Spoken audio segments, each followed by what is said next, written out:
तीन तलाक से आज़ादी की लड़ाई सुप्रीम कोर्ट में शुरू हुई है। आज से लगातार सुनवाई और हमारे साथ यहाँ बड़ा पैनल है, बड़ा डिस्कशन है। आज देर तक चलेगा, लगातार चलेगा। और डॉक्टर समीना, ब्रेक के पहले लगातार आप हाथ उठाई थी, आप अपनी बात रख सकती हैं, फिर हम छोटा सा ब्रेक लेंगे और फिर लंबी चर्चा होगी। बोलिए। हाँ रोहित जी, मतलब रशीदी साहब भी और भी सारे उलेमा मैं बराबर देख रही हूँ, औरतों को बराबर ये पागल, अहमक, बदतमीज, बदकार ये इल्जाम लगा रहे हैं। ये काबिल हैं, हम लोग सब मतलब हमारे अंदर सारी कमियां हैं। सुनिए, अब मैं एजुकेशन पे हमारे सवाल उठा रहे हैं कि हम अगर कोई ऐसा करता है वो गलत करता है। आप चुप सुन लीजिए, आप मेरी बात सुन लीजिए। बात आप मैं कह रहा हूं, अगर कोई औरतों पर ऐसे इल्जाम लगाता है वो गलत करता है। 5 मिनट मुझे दे दीजिए, 5 मिनट दे दीजिए मुझे। आप बोलेंगे नहीं बिल्कुल। हाँ, तो ये रोहित जी देखिए, जामिया उर्दू अलीगढ़ की एक डिग्री है, मतलब ये 12th है, एज ए 12th ये मौलाना की शुरुआत है, मौलाना बनने की, अदीब माहिर एज ए 12th। मुझे ज़रूरत पड़ी थी अलीगढ़ में इसमें BMS में एडमिशन लेने की, नहीं तब मैंने ये एग्ज़ाम दिया था। अच्छा, हम लोग इस चीज़ को जानते नहीं थे कि यहाँ इस एग्ज़ाम में क्या होता है। हमने सीधे सीधे मेहनत की, बहुत हिसाब से पढ़ाई की, रेगुलर जैसे जनरल एग्ज़ाम हम लोग देते थे 12th के, उसी हिसाब से हमने इसकी तैयारी की। जब इसका एग्ज़ाम देने गई, ये मौलानाओं की पहली सीढ़ी मौलाना बनने की, तो मैंने इनकी मतलब एजुकेशन पे मैं उंगली उठा रही हूँ, सीधी साफ प्रूफ दे रही हूँ इस चीज़ का। जैसे मैं क्लासरूम में पहुंची एग्जाम देने के लिए, मैं तो पूरी तैयारी से गई थी, पढ़ के अपने रात में मेहनत सुनिए, खामोश रहिए, बोलते गलत बयानी का हक से खामोश रहिए, सबूत है मेरे पास। अरे गलत फैक्ट क्यों? जैसे मैं पहुंची वहां पर, ये मैं पहुंची वहां पर, सारे मौलाना थे वहाँ पे एग्जाम दिए हुए। एक में मौलिम का मतलब स्टूडेंट कहीं मतलब आदि कामिल इस तरह से बिठा रखे थे आगे, मतलब हर क्लास के अलग अलग, जैसे ये मौलाना वहाँ बिठा रखे थे। यकीन जानिए टोटल मौलानाओं के पास गाइड बुक्स वगैरह वो तैयारी से आए थे पूरी। और वहाँ के सुनिए टीचर्स वो बाहर बैठ के मूंगफली खा रहे थे और एग्जाम चल रहा था नकल पे टोटल। और कुछ मौलाना तो अपना हेल्पर साथ में लाए थे, वहां पर ही देखा हेल्पर लाए और वो लिख रहा है इसको। अब ये बताइए, इस तरह से अगर ये एग्जाम पास करके यहाँ तक पहुंचे तो इनकी एजुकेशन क्या होगी, इनकी मतलब तालीम क्या होगी? मैं वापस इस सवाल को लेके आऊंगा, आप बोलिएगा तब ब्रेक के बाद विस्तार से बोलिएगा। सवाल ये नहीं है कि इनकी एजुकेशन किस तरीके से हुई, सवाल ये है कि ये अधिकार कौन देता है कि मौलाना साजिद रशीदी कहें तो बिल्कुल सही है, लेकिन ताहिरा हसन या नाइश हसन कहें तो वो गलत है। ये बता दिया जाता है कि तुमने कौन सी कुरान पढ़ी है, जो कुरान हमने पढ़ी है तुमने वही पढ़ी है कि नहीं पढ़ी है। जब पूरी दुनिया में कुरान एक है तो ताहिरा हसन की पढ़ी कुरान या नाइश हसन की पढ़ी कुरान साजिद रशीदी की पढ़ी कुरान से अलग कैसे हो जाती है? और अगर बात व्याख्या की है तो उस व्याख्या का अधिकार किसको है, वो व्याख्या किसकी सही मानी जाए? मौलाना सूफिया निजामी के पास भी चलेंगे। तो मुस्लिम महिलाओं को ट्रिपल तलाक से आज़ादी की जी न्यूज़ की मुहिम में आज बड़ा अहम दिन है। थोड़ी देर के बाद देश की सबसे बड़ी अदालत में मुस्लिम महिलाओं की आज़ादी की सबसे बड़ी लड़ाई पर सुनवाई शुरू होगी। सुप्रीम कोर्ट की 5 जजों की संवैधानिक पीठ 3 तलाक पर आज से रोजाना सुनवाई करेगी। निकाह, हलाला और बहुविवाह पर भी सुप्रीम कोर्ट में सुनवाई होगी।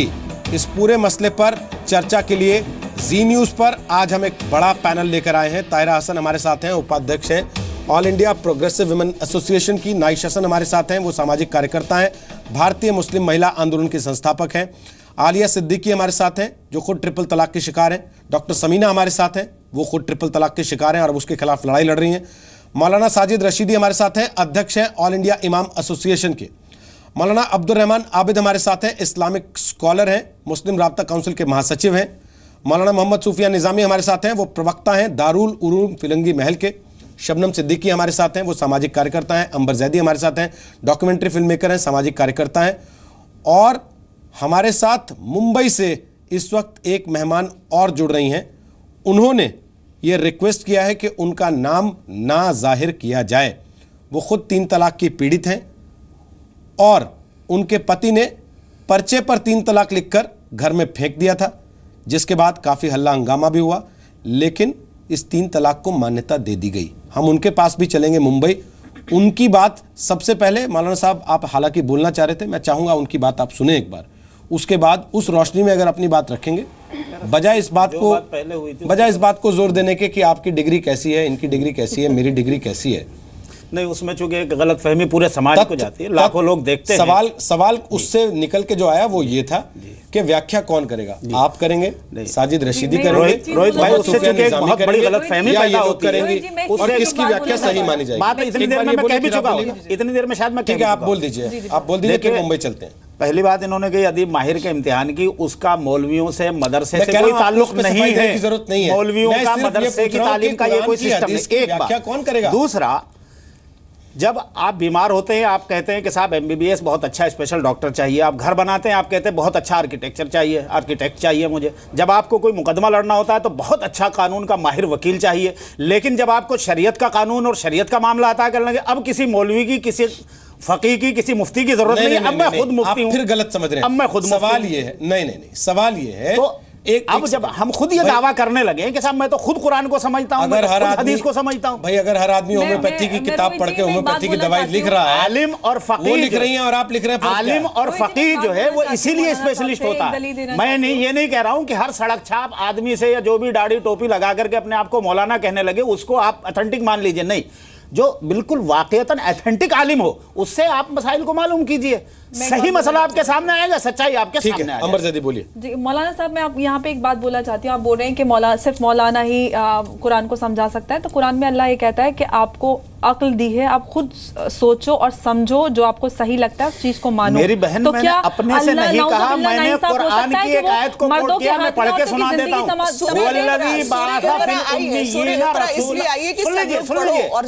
सुन लीजिए कुरान की आयत, सुन लीजिए, अल्लाह ने कहा है, किसी मौलवी ने नहीं कहा। वल्लज़ी बाअसा फिल उम्मिय्यीना रसूलन मिनहुम यतलू अलैहिम आयातिही व युज़क्कीहिम व युअल्लिमुहुमुल किताब वल हिकमा। 4 ड्यूटी अल्लाह ने रसूल की बयान की हैं। तो रसूल ने तो ऐसी कोई प्रैक्टिस वही समझाएंगे कुरान को, और उन्हीं के समझाए हुए तरीके और पैटर्न पे हमें इस्लाम को कुरान को समझना पड़ेगा। हुजूर से बड़े कायनात अपनी अकल से कुरान को हम नहीं समझ सकते। आप फिर बात को उलझा दे रहे हैं। एक सेकंड सर, कुरान आपने भी पढ़ा, कुरान साजिद रशीदी साहब ने भी पढ़ा, कुरान पढ़ लिया मोहम्मद सुफियान निजामी ने भी, कुरान पढ़ा ताहिरा हसन ने भी और नाइश हसन ने भी। अब मेरा सवाल ये कि ताहिरा हसन ने गलत कुरान कैसे पढ़ा और आपने सही कुरान कैसे पढ़ा? रोहित जी, आप ही ने भी एक बात कही थी कि हर आदमी अगर होम्योपैथी की किताब पढ़ के डॉक्टर बन जाएगा, बस वहीं पे आ जाइए। भाई आप एक वो है जिसने जाकर के बाकायदा के इंस्टीट्यूट में जब आपने ये तय कर दिया, और एक वो है जो घर पे बैठ के किताब को पढ़ रहा है, तो आलिम नहीं हो जाएगा, कितनी औरतों को आपने आलिम और उलेमा बनने दिया है आज तक? बताइए ना, कितनी औरतों को आलिम उलेमा बनने? कम से कम सैकड़ों मदरसे इस वक्त भी चल रहे हैं, और सबसे पहली आलिमा जो है हजरत नबी करीम सल्लल्लाहु अलैहि वसल्लम आज की बात कीजिए ना सर, 2017 की बताइए ना सर। आज 2017 में भी 100 से ज्यादा मदरसे सिर्फ लड़कियों के चल रहे हैं जिनमें आलिमा बनाई जाती हैं। ठीक है, फिर ताहिरा हसन जहां से पढ़ के आई आप उसको नकार क्यों देते हैं? नहीं, हमने तो नहीं। भाई वहां से जो पढ़ के आती है उनको आप नकार देते हैं। अगर कोई, अभी आप कह रहे हैं आलिमा का कोर्स अगर कोई पढ़ के आती है हम उसको नहीं नकार सकते, उसकी राय को नकार सकते हैं अगर वो गलत बोले तो। आप अब वो भी गलत बोले, वो आप डिसाइड करने का अधिकार अपने पास है। मेरी राय अगर मैं गलत बोलूंगा चित भी अपनी पट्टी, चित भी मेरी पट्टी, मेरे बाप का। अगर कोई देखिए, मुझे आप एक बात बताइए, क्या वकील जो कानून को पढ़ के आता वो कभी कानून नहीं तोड़ता? क्या उसको हम ये कहने लगेंगे कि नहीं साहब? अब ताहिरा हसन की दलील सुन लीजिए, ताहिरा हसन की दलील सुन लीजिए। ठीक है, अब बीच में बोले बिना, क्योंकि वो दूर बैठी हैं, उनकी दलील सुन लीजिए एक बार। ताहिरा हसन बोलिए, इस बात पे आप क्या कह रही हैं कि भाई व्याख्या का अधिकार किसको होगा? जी मेरा कहना है कि कुरान आसान जबान में है, हर आदमी उसको पढ़ सकता है और समझ सकता है। हिंदू भी पढ़ सकता है, क्रिश्चियन भी पढ़ सकता है, उसकी मीनिंग, उसकी तफसील पढ़ सकता है, उसमें साफ लिखा है। रसूल ने खुद कहा था कुरान को खुद पढ़ो और समझो। हमारे यहाँ पढ़ने की बात कही गई, इस्लाम का कौन सा रूप दिखा रहे हैं आप? हम उसको पढ़ते हैं, उसमें दिया हुआ, उसमें तलाक का तरीका दिया। मैं बार बार कहती हूँ नमाज का तरीका नहीं दिया, तलाक का तरीका दिया हुआ है उसमें। तो आप चाहते हैं कि मुसलमान ना पढ़े और आलिमा हो, फाजिल हो, फलाना हो, जिसमें कोई मसला हो तो आपके पास आ जाए कि भाई इसके लिए क्या किया जाए। मौलाना साहब नहीं, प्लीज बात को भटकाइए। मैं सुफियान निजामी से बुलवाऊंगा। चलिए बात में सुफियान निजामी से पूछें। ठीक है, हमने पढ़ा है सेहरी के ताल्लुक से जो आयत आई थी उसमें सहाबा खुद धागे लेके बैठ गए थे। सुफियान निजामी साहब उसकी व्याख्या करेंगे आपके सामने। बोलते हैं फिर समझ में नहीं आता, किसी का समझ में नहीं आता। उन्होंने एक बात कही है, आप उस पर कमेंट करना चाहते हैं, मैं वो कमेंट मोहम्मद सुफियान निजामी साहब से लेता हूं ना, वो बेहतर तरीके से उस चीज़ को समझा पाएंगे। बोले सुफियान निजामी साहब, वो कह रही हैं तलाक का तरीका दिया है, नमाज का भले ना दिया हो, लेकिन आप लोग अपने हितों के लिए, अपने फायदे से अपनी व्याख्या थोपना चाहते हैं।